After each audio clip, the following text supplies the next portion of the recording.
Guys, आपका बहुत बहुत स्वागत है क्लासेज बाय धीरज के धीरज कुमार के यूट्यूब चैनल में। तो दोस्तों, आप लोग कैसे हैं? आई होप आप लोग अच्छे होंगे और अपनी तैयारी कर रहे होंगे। दोस्तों, आज बहुत ही अच्छा टॉपिक है जो कि हर बार पूछा जाता है, हमेशा पूछा जाता है। ये 100% की गारंटी है दोस्तों कि आएगा, हर बार आया है, हर बार आएगा दोस्तों। तो ये है पर्यावरण प्रदूषण पर निबंध। पर्यावरण प्रदूषण पर निबंध है, ये सभी लोगों के लिए बहुत ही इम्पोर्टेंट है। तो आप लोग इसे अंत तक जरूर देखिएगा, बहुत अच्छे से समझ में आ जाएगा। बल्कि ये दोस्तों हम अपने खुद से बनाए हैं, अपने से, ना कि किसी किताब से लिखा गया है, अपने से बनाए हैं बहुत अच्छे तरीके से। तो आप लोग इसे जरूर देखिएगा, अंत तक जरूर देखिएगा, 100% समझ में आ जाएगा दोस्तों। यह सभी के लिए इम्पॉर्टेंट है, जो बोर्ड में है, जो बोर्ड में नहीं है, उनके लिए भी बहुत ज़्यादा ज़रूरी है। ये हमेशा आता है, हमेशा आएगा। तो आप लोग वीडियो को अंत तक जरूर देखिएगा। ये अपने वीडियो को स्टार्ट करते हैं दोस्तों। पर्यावरण प्रदूषण पर निबंध है, तो देखेंगे पहले हम प्रस्तावना देखेंगे। प्रस्तावना क्या है?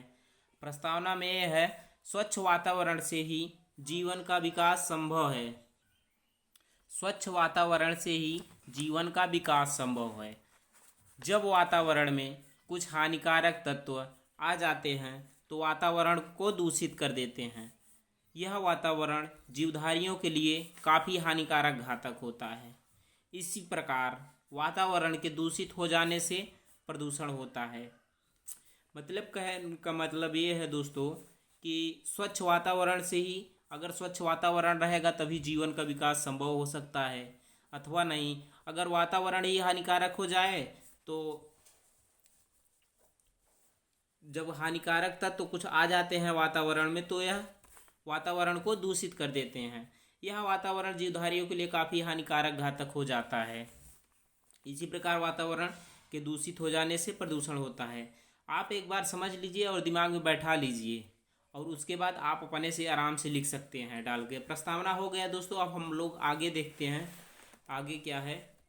प्रदूषण के प्रकार। अब प्रदूषण के प्रकार देखेंगे हम लोग। आज के वातावरण में प्रदूषण निम्न रूपों में दिखाई पड़ता है। आज के वातावरण में प्रदूषण निम्न रूपों में दिखाई पड़ता है। पहला है वायु प्रदूषण, जल प्रदूषण, ध्वनि प्रदूषण और रासायनिक प्रदूषण। तो पहले हम वायु प्रदूषण देखेंगे कि आखिर वायु प्रदूषण क्या है।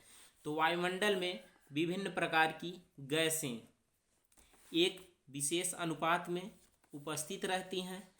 जीवधारी अपने क्रियाओं द्वारा ऑक्सीजन और कार्बन डाइऑक्साइड छोड़ते रहते हैं।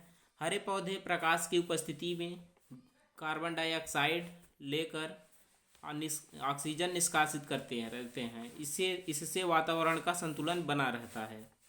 मतलब कहने का मतलब ये है कि वायुमंडल में विभिन्न प्रकार की गैसें एक विशेष अनुपात में उपस्थित रहती हैं, इधर उधर घूमती रहती हैं। जीवधारी भी अपनी क्रियाओं द्वारा ऑक्सीजन और कार्बन डाइऑक्साइड छोड़ते रहते हैं। हरे पौधे प्रकाश की उपस्थिति में कार्बन डाइऑक्साइड लेकर हमें ऑक्सीजन देते हैं, ऑक्सीजन निष्कासित करते हैं, तब हम लोग ऑक्सीजन लेते हैं, इसलिए हम लोग जिंदा हैं। तो इससे वातावरण का संतुलन बना रहता है। ये वायु प्रदूषण हो गया। अब हम लोग इसके बाद देखेंगे जल प्रदूषण। जल प्रदूषण आखिर क्या है? जल प्रदूषण देखेंगे दोस्तों, तो सभी जीवधारियों के लिए जल बहुत महत्वपूर्ण है। तो आप लोग भी जानते होंगे कि जल ही जीवन है। अगर जल ना रहे तो जीवन कहाँ? तो सभी जीवधारियों के लिए जल बहुत महत्वपूर्ण है और आवश्यक है। पौधे भी अपना भोजन जल से के माध्यम से प्राप्त करते हैं। यह भोजन पानी में घुला रहता है। जल में अनेक प्रकार के खनिज, कार्बन डाइऑक्साइड पदार्थ तथा गैस घुली रहती है।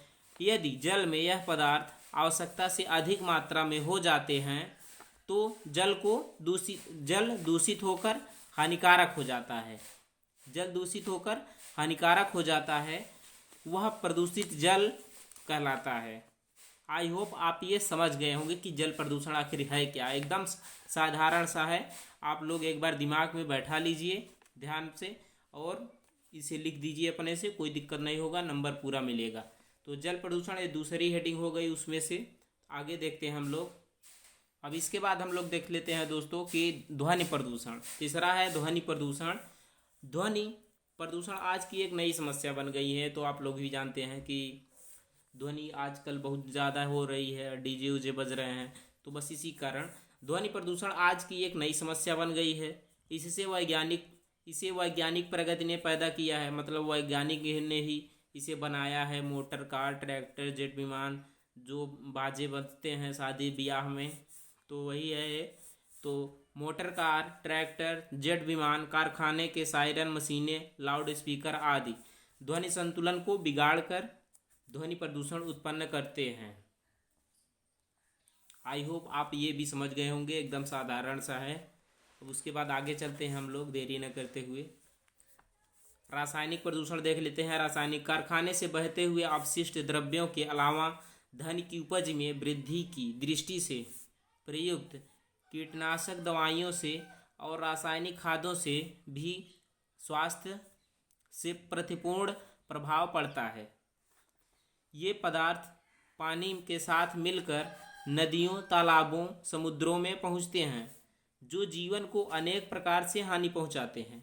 मतलब जो कारखाने से कुछ अवशिष्ट पदार्थ जो बहुत खराब होते हैं, गंध देते रहते हैं, वो निकलते हैं, तो जो है धन की उपज में वृद्धि की दृष्टि से प्रयुक्त कीटनाशक दवाइयों और रासायनिक खादों से भी स्वास्थ्य पर प्रतिकूल प्रभाव पड़ता है। यही कहने का मतलब है रासायनिक प्रदूषण में कि कारखाने से जो रसायन निकलते हैं वो बहुत ही हानिकारक होते हैं।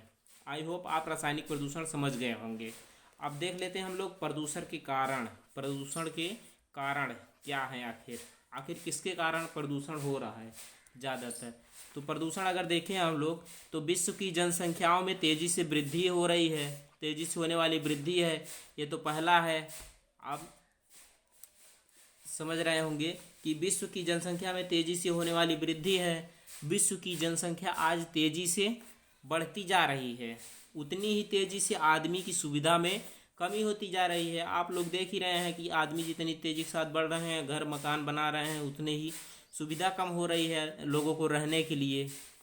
तो वही है, लोगों को रहने के लिए कमी और खाने के लिए संतुलित भोजन कठिन हो गया है, क्योंकि जब ज़्यादा आदमी हो जाएंगे तो कहाँ उतना मिल पाएगा। तो इसी प्रकार हम देख लेते हैं। हमारा अंतिम है उपसंहार। उपसंहार है दोस्तों, ये बहुत ही ज़रूरी है, ये अंतिम में लिखना होता है। तो उपसंहार देखें अगर हम लोग, प्रसन्नता की बात यह है कि भारत सरकार प्रदूषण की समस्या के प्रति जागरूक है। उसने सन 1974 ईस्वी में जल प्रदूषण निवारण अधिनियम लागू किया था। इसके अंतर्गत एक केंद्रीय बोर्ड तथा प्रदेशों में प्रदूषण नियंत्रण बोर्ड किए गए हैं। इसी प्रकार नए उद्योगों को लाइसेंस देने और वनों की कटाई रोकने की दिशा में कठोर नियम बनाए गए हैं। उपसंहार में यही लिखना है आपको कि किस प्रकार से जो है वो प्रदूषण रोका जा सकता है। तो आई होप आप लोग ये समझ गए होंगे। ये सारी हेडिंग आप लोग याद कर लीजिए, उपसंहार, प्रदूषण के कारण, और बाकी आप अपने से बनाकर लिख सकते हैं समझ के। तो दोस्तों अगर वीडियो अच्छा लगा हो तो वीडियो को एक लाइक आप ज़रूर कीजिएगा, और यदि आप चैनल पर नए हैं तो चैनल को सब्सक्राइब ज़रूर कीजिएगा। आपको वीडियो देखने के लिए धन्यवाद दोस्तों, बहुत बहुत धन्यवाद।